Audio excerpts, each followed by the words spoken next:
री एग्जाम होगा या नहीं। देखो, न्याय की बातें करने लगे, ये करने लगे, तो भाई मैं आपको एक चीज बता दे रहा हूं, आपके साथ अब तक जितना गलत हुआ है ना, अभी और गलत हो जाएगा। 65 नंबर लाया जो बच्चा, 70 नंबर लेके आया, उसकी तो बहुत मेहनत लगी हुई है ना। अगर री एग्जाम हो गया तो वो तो गया। अगर जिस दिन मेरी क्षमताएं होंगी, तुम्हारी जब जब समस्या होगी ना, तो बहुत टीचरों का चेहरा याद रखना, और शिवम पंडित का चेहरा है ना, पहली सफ में खड़ा मिलूंगा मैं। जय हिंद, नमस्ते, कैसे हैं आप लोग। उम्मीद है मस्त हो गए और अच्छे से अपनी तैयारी में व्यस्त हो गए। अच्छे से तो शायद अभी आप व्यस्त इसलिए नहीं है क्योंकि आप बहुत ज्यादा कंफ्यूज हो।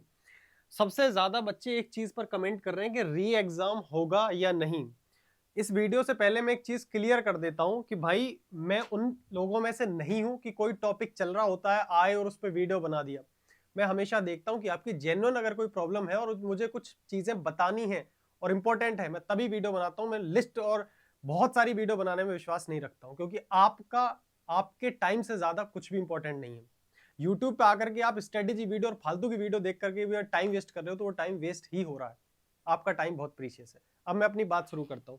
देखो, बहुत ज्यादा बच्चे भी, मैंने पीछे एक वीडियो बनाई थी फिजिकल के बारे में, वहां सबसे ज्यादा कमेंट जो मैंने देखा कि हम फिजिकल की तैयारी करें या फिर हम री एग्जाम की तैयारी करें।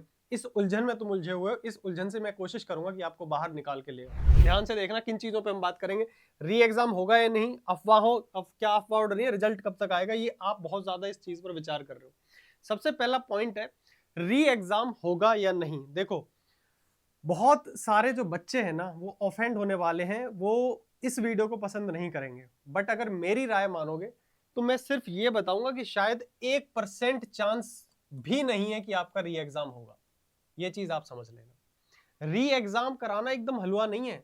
जब कोई ठोस चीज सामने जाती है कोर्ट में, या कोई बड़ी चीज सामने आती है जिस पे आप पूरा रिलाय कर सकते हैं, तभी चीजें री एग्जाम तक पहुंचती हैं।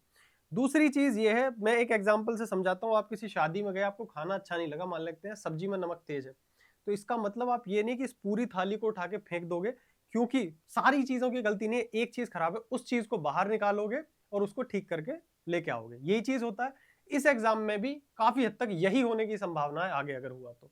जो धांधली हुई है उन पर कार्रवाई होनी जरूरी है। देखो, आप ये भी समझा करो कि जिस बच्चे ने 65 नंबर लाया, जो बच्चा 70 नंबर लेके आया, उसकी तो बहुत मेहनत लगी हुई है ना। अगर री एग्जाम हो गया तो वो तो गया। ठीक है। बुरा इसलिए लगता है, ज्यादातर बच्चों के मार्क्स जो कम होते हैं वो हमेशा चाहते हैं कि री एग्जाम हो सकता है आपको मेरी बात बुरी लगे, बट मैं सच बता रहा हूं, री एग्जाम के चक्कर में अगर तुम पढ़ते रह गए तो ना तो तुम फिजिकल के अच्छे से तैयारी कर पाओगे, ना ही तुम अपनी पढ़ाई पे उतना फोकस कर पाओगे। सबसे पहले री एग्जाम के चक्रव्यूह से बाहर आओ। मैं आपको असलियत बताता हूँ, री एग्जाम होना आसानी से संभव नहीं है। बहुत कम चांसेस है री एग्जाम नहीं हो। फिर जो प्रॉब्लम चल रही है, जो इतनी ये चीज है कि 100% मार्क्स आ रहे हैं, ये आ रहे हैं, हाँ, उन पर कार्रवाई हो सकती है आगे चल के।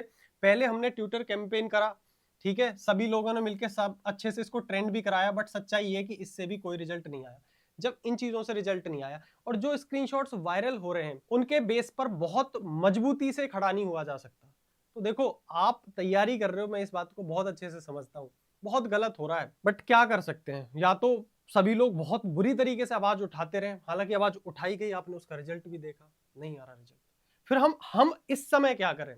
अगर हम इन उलझनों में उलझ गए कि री एग्जाम कब होगा, न्याय की बातें करने लगे, ये करने लगे, तो भाई मैं आपको एक चीज बता दे रहा हूं, आपके साथ अब तक जितना गलत हुआ है ना, अभी और गलत हो जाएगा। बोले और गलत क्यों हो जाएगा। मान लेते हैं आप एक वो स्टूडेंट हो जिसके नंबर है 59, ठीक है, 59 नंबर है, मान लेते हैं। आप जनरल से बिलोंग करते हो, आपको लग रहा होगा मेरा तो नहीं होगा, मेरा तो नहीं होगा, और आप री एग्जाम के चक्कर में, और आपके दो चार लोगों ने बोला तेरा नहीं होगा, तुम री एग्जाम के चक्कर में लगे।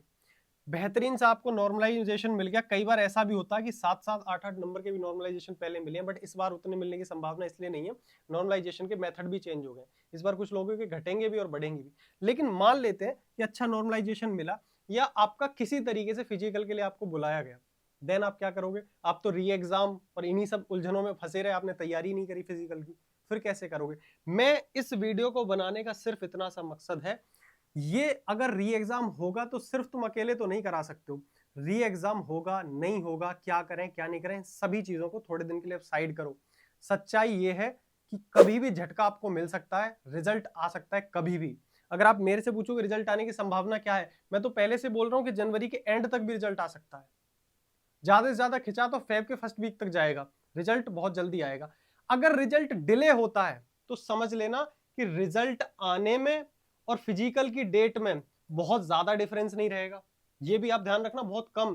पिछली बार मुश्किल से मुश्किल 12-14 दिन का समय दिया था रिजल्ट आने के बाद, तो जिस दिन रिजल्ट आ गया उस दिन तुम समझ लो कि बस तुम्हारे पास बिल्कुल कम समय बचेगा फिजिकल के लिए। तो अभी तुम रिजल्ट के इंतजार में पागल हो, री एग्जाम में। थोड़ा सा मेरे प्यारे भाई इन सब चीजों से साइड हट जाओ और जो तुम्हारा काम है वो करो। तुम्हारा काम क्या है? सुबह जाओ, फिजिकल की तैयारी करो, ढंग से फिजिकल पे ध्यान दो। अगर तुम्हारे 60 नंबर भी बन रहे हो, तुम जनरल कैटेगरी से आते हो, मैं कह रहा हूं तो दबा के फिजिकल की तैयारी करो। 60-65 नंबर बहुत है, 65 वाले तो 100% तैयारी करो, ठीक है? उसमें लगो तुम, उसमें अपना टाइम दो।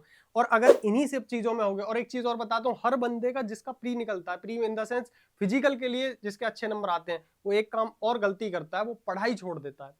किसी भी हालत में पढ़ाई ड्रॉप मत करना। आपने इधर अगर 1 महीना इन सब चीजों में गवा दिया, ठीक है, री एग्जाम को चलो साइड हटाते हैं, अगर आपने फिजिकल भी तैयारी कर रहे हो, उसमें आपने पढ़ाई बहुत ही कम कर दी, तो आप विश्वास मानना, हो सकता है आपको एक बहुत बेहतरीन अपॉर्चुनिटी दोबारा मिले, आपको वापस पढ़ाई पर पहुंचने के लिए 2 से ढाई महीने लग जाएंगे, अगर आपने 1 महीना खराब कर दिया। इन सभी चीजों का आप थोड़ा सा ध्यान रखना, ठीक है? रिजल्ट कब आएगा तो मैंने बता दिया, फेब के फर्स्ट वीक या जैन के लास्ट। अब तो जैन का लास्ट ही चल रहा है, फेब के फर्स्ट वीक मान के चलो, या आ कभी भी सकता है। फिर आपके पास टाइम बिल्कुल कम रहेगा।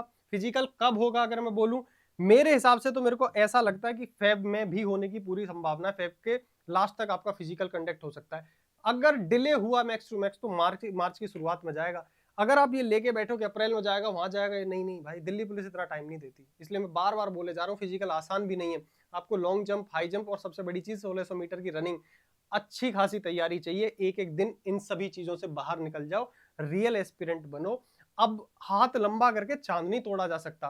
तुम चाहते हो कि बिल्कुल प्योर एंड पायस हो, हर भर्ती में थोड़ी थोड़ी गड़बड़ें होती हैं, टीचर भी कोशिश करते हैं, बट भाई देखो नहीं हो सकती एक साथ चीजें चेंज, धीरे धीरे समय लगेगा। सब लोग आवाज भी उठा रहे हैं, तो अब इन चक्करों में फंस के अपनी और चीजें खराब मत कर लेना। मेरा वीडियो बनाने का सिर्फ इतना सा मकसद है, ठीक है?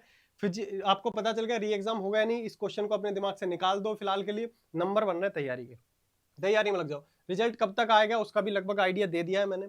नेक्स्ट स्टेप क्या रहना चाहिए? नेक्स्ट स्टेप की मैं बात करूं, सिर्फ नेक्स्ट स्टेप ये है, अगर नंबर ठीक है, सुबह उठो और फिजिकल की तैयारी करो, और बीच में जो समय मिले, सुबह भी प्रैक्टिस करो, शाम भी प्रैक्टिस करो, बीच में जो समय मिले उसमें अपनी तैयारी करो, पढ़ाई मत छोड़ो। बस यही है आपका नेक्स्ट स्टेप।